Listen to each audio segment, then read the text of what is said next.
Bonjour à toutes et à tous, bienvenue. C'est encore un immense plaisir et un privilège pour moi de vous retrouver pour ce nouveau rendez-vous de Top Chrono. Alors au programme de ce jour, comme thème, nous aurons l'action de grâce et la planification. C'est un thème vraiment important. Non pas que les thèmes précédents que nous avons vus ensemble ne le soient pas, non. Mais en fait, c'est un thème important dans la mesure où nous avons tendance à penser au quotidien que quand des périodes difficiles arrivent, nous n'avons aucun motif d'action de grâce. Et donc, nous nous vautrons alors dans une attitude de déprime, de déception et parfois même de lamentation. Mais en fait, ce n'est pas exactement ça la bonne attitude à adopter. Et nous verrons ensemble dans quelques secondes pourquoi. Dans la deuxième partie de notre émission, nous regarderons ensemble l'importance de la planification, comment procéder concrètement pour planifier. C'est bien beau d'avoir découvert son appel, c'est bien beau d'avoir découvert sa destinée, c'est bien beau que Dieu nous ait parlé, nous ait révélé le plan immense qu'il a pour nous. Mais une fois que cela est fait concrètement, comment implémenter tout cela pour que ce soit manifeste, pour que ce soit tangible dans notre vie, dans notre quotidien. Dans quelques secondes, c'est parti, restons concentrés. Comme annoncé en introduction de notre émission, la première partie est consacrée à l'action de grâce. Pour commencer, l'action de grâce, concrètement, c'est quoi? Pour faire simple, l'action de grâce peut se définir comme remercier Dieu pour ses bienfaits. Il s'agit de remercier Dieu pour les choses qu'il a rendues disponibles dans notre vie, aussi bien des choses matérielles que des choses immatérielles, c'est-à-dire des choses qu'on peut toucher, des choses physiques, mais pas que, également même pour des choses qu'on ne peut pas toucher. Par exemple, la santé, la vie, la paix parce que la paix même, la paix mentale, j'ai envie de dire, la paix morale, la paix dans notre esprit, c'est une richesse. Beaucoup de gens sont tourmentés dans leur fort intérieur, donc la paix également, c'est une richesse. Comme je le disais, l'action de grâce, pour faire court, c'est remercier Dieu pour ses bienfaits. Cependant, récemment, le Saint-Esprit a attiré mon attention sur un élément crucial, c'est que l'action de grâce, nous avons tendance à nous concentrer sur les choses positives qui nous sont arrivées ou qui nous arrivent au quotidien. Si bien que pendant les périodes de défis, pendant les périodes d'épreuves, les périodes de tribulation, nous avons tendance à penser que nous n'avons aucun motif d'action de grâce. Mais vraiment, c'est une erreur de notre part. Et je m'en suis rendu compte très récemment, de manière apparente et évidente. Et je vous j'invite chacun de nous, en toute humilité, à développer la capacité à remercier Dieu également pour même des situations difficiles qui se sont présentées. Pourquoi? Pour la raison simple que la vie, c'est pas une ligne droite. Une vie, c'est pas une ligne droite. Une vie, elle est parsemée d'embûches. Il y a des hauts et des bas, il y a des obstacles, il y a des moments de rire, il y a des moments de joie. Mais la réalité, même si elle est souvent difficile à accepter, difficile à intégrer dans nos esprits, c'est que même ces moments difficiles, ces moments d'épreuve en fait, souvent, pas toujours, mais souvent, ils font partie du plan de Dieu. Je m'explique. Dans les temps d'épreuve, c'est là que notre mental, notre caractère se forme. C'est dans ces périodes que notre caractère se renforce, c'est dans ces périodes que notre caractère s'affirme, que notre personnalité s'affirme. Et l'expérience a montré, en observant la vie de manière générale, que les personnes qui ont une vie trop facile, très linéaire, en général, au moindre défi, sont vraiment secouées. Vraiment secouées, mais encore plus secouées que les autres personnes qui ont eu à rencontrer des situations difficiles. Pourquoi? Parce que quand vous n'avez pas l'habitude d'être confronté à certains types de situations, vous avez tendance à penser que la vie, c'est un long fleuve tranquille, que c'est une voie linéaire, que vous êtes sur une autoroute, que vous roulez avec votre voiture et que les choses se passeront toujours comme prévu parce que vous avez contrôlé tous les paramètres en amont. Mais non, la vie regorge de plein d'aléas. Et pour ces raisons-là, nous devons développer la capacité à rendre grâce à Dieu même dans les périodes difficiles. Ça nous permet de développer même une énergie spirituelle et même physique liée à l'action de grâce qui va nous donner la capacité de résister, de tenir face à l'adversité. Et même mentalement, psychologiquement, moralement, ça nous donne plus de décontraction dans le fait d'approcher les situations. Ce qui fait que face aux défis, en fait, on devient beaucoup plus armé, plus résistant. Et dans ces temps de formation-là, Dieu va, à travers les épreuves, forger notre caractère pour nous permettre de développer la personnalité pour accomplir l'appel qu'il nous a confié plus tard.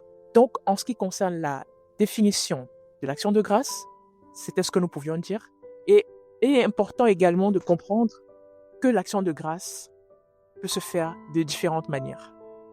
L'action de grâce peut se faire à travers des prières, à travers des louanges, à travers même des mots bienveillants à l'endroit de Dieu ou à l'endroit des personnes qui nous entourent, et également avec des offrandes. Un élément important sur lequel je pense être nécessaire de rebondir et d'insister, c'est que l'action de grâce, ce sont des remerciements, c'est la manifestation de notre reconnaissance envers Dieu.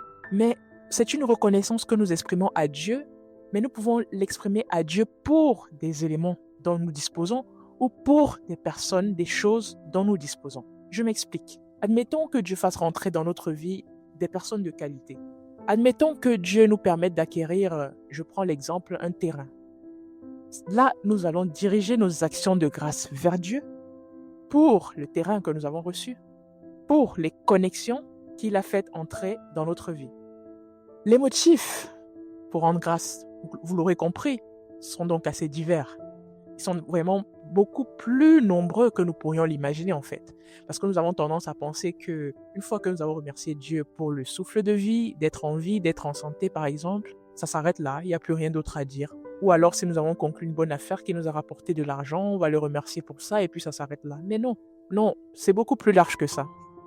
Pour mieux comprendre en fait, j'ai pris le temps de remonter à l'étymologie du mot offrande. Le mot offrande vient du latin offerenda.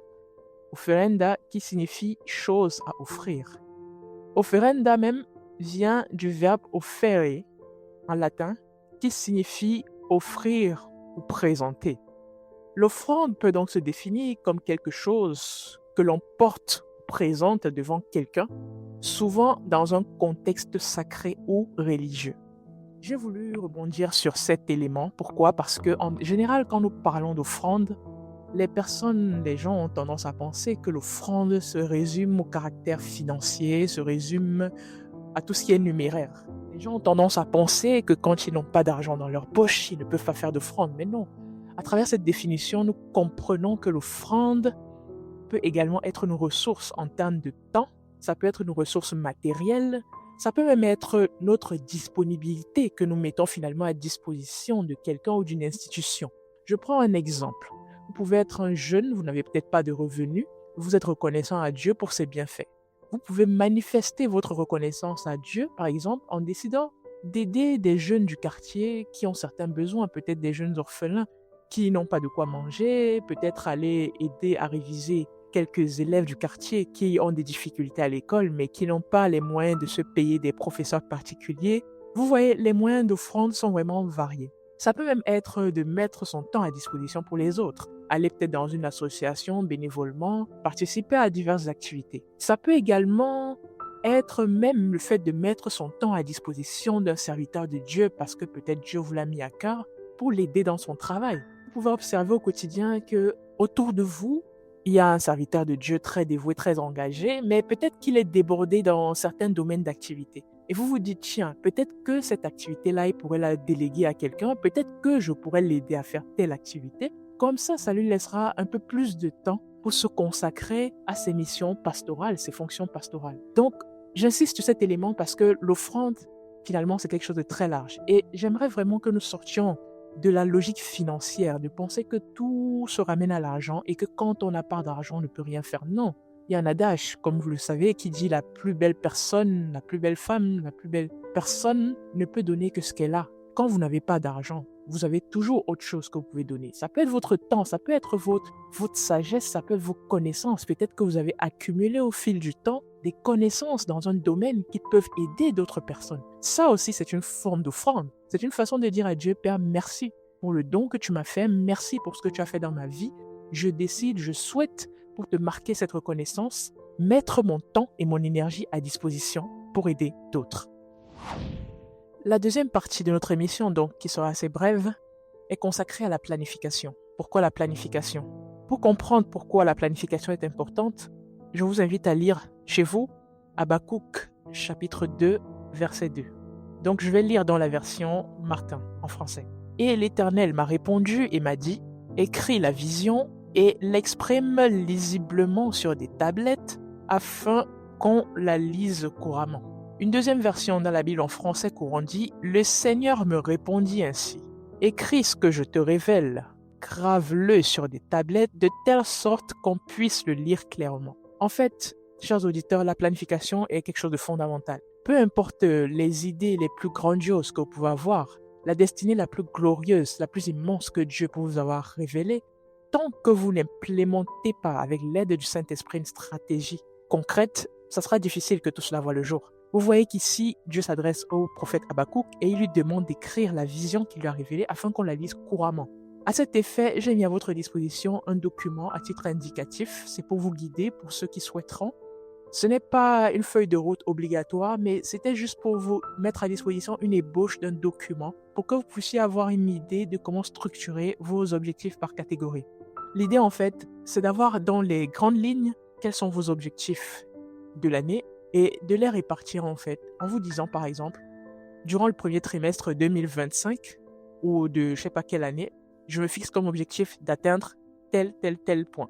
Durant le deuxième trimestre, le troisième trimestre, le quatrième trimestre, voilà mes objectifs. Vos objectifs ne sont pas obligés d'être détaillés, millimétrés au jour près ou au mois près, à la semaine près. Si vous souhaitez, vous pouvez aller aussi loin que ça, de manière aussi poussée que ça. Mais l'essentiel, je pense, en toute humilité, c'est d'avoir une vision dans les grandes lignes par trimestre, voilà, ou par mois, et de la graver, de l'écrire en fait, dans vos notes, soit sur du papier, soit sur n'importe quel autre support que vous avez, afin de pouvoir vous les repasser régulièrement. Parce que le fait de pouvoir lire régulièrement vos objectifs fait que vous pourrez les garder à l'esprit. Le fait de les garder à l'esprit fait que même quand vous n'aurez pas d'idées, vous n'aurez pas de ressources pour accomplir ce que vous avez à cœur d'accomplir, le fait que cela soit en permanence immergé dans votre esprit, dans votre cœur, fera que les idées vont venir de manière inattendue, de façon inopinée. Quand vous vous attendrez le moins, une idée surgira dans votre fort intérieur pour vous dire « Tiens, par rapport à cet objectif-là, prends cette direction, fais comme ça, pose telle action. » Chers auditeurs, chères auditrices, nous arrivons au terme de notre émission. J'espère que ces quelques explications sur la notion d'action de grâce et la notion de planification vont t'aider à comprendre de manière un peu plus claire et plus simple ce que c'est, l'objectif restant bien sûr d'implémenter ces actions au quotidien. Je vous remercie une fois de plus pour votre attention, pour le temps que vous m'avez consacré et je vous donne rendez-vous pour notre prochain épisode de Top Chrono. C'est encore moi, Sonia Béguide, de la part de notre Dieu pour vous servir. Demeurez richement bénis et à bientôt. Avant de refermer définitivement la page de cet épisode, 2 sujets de prière. Le premier concerne le thème que nous avons vu aujourd'hui et le deuxième concerne l'appel au salut pour ceux qui souhaitent accepter Jésus-Christ dans leur vie. Père, nous te remercions infiniment pour cette opportunité une fois encore de passer du temps dans ta présence sur ce sujet qu'est l'action de grâce et la planification. Merci parce que toi qui connais mieux la vie des uns et des autres, la vie de mon frère et de ma sœur qui m'écoutent, peut-être à l'autre bout du monde, mieux que moi, toi-même tu sais mieux que moi quels sont les défis des uns et des autres. Toi-même tu sais mieux que moi quels sont les obstacles et les difficultés que nous pouvons rencontrer, peu importe le domaine de notre vie. Merci parce que tu nous aides malgré tout cela à voir ta main dans toutes choses et à demeurer reconnaissant, demeurer avec une attitude de gratitude, même quand nous ne comprenons rien aux circonstances. Merci parce que tu nous aides donc à persévérer et à tenir ferme par la foi. C'est dans le nom suprême de Jésus-Christ et avec action de grâce que nous t'avons prié. Amen, Amen et Amen. Le deuxième sujet de prière concerne l'appel au salut. Peut-être que tu m'as écouté aujourd'hui et tu te dis « J'aimerais faire la paix avec Jésus-Christ. J'aimerais prendre un nouveau départ. » Si tel est ton cas, fais cette prière en toute sincérité avec moi. Seigneur Jésus, ce jour, je décide en toute sincérité de venir vers toi et de changer de vie. Pardonne-moi toutes mes fautes, aide-moi à changer de vie, aide-moi à marcher avec toi. Amen, Amen et Amen. Si vous avez fait cette prière avec moi, n'hésitez pas à remplir le lien qui figure dans la description de cet épisode et moi-même ou un membre de mon équipe ne manquera pas de revenir vers vous dans les plus brefs délais. Merci encore de m'avoir écouté. On est ensemble. Ciao.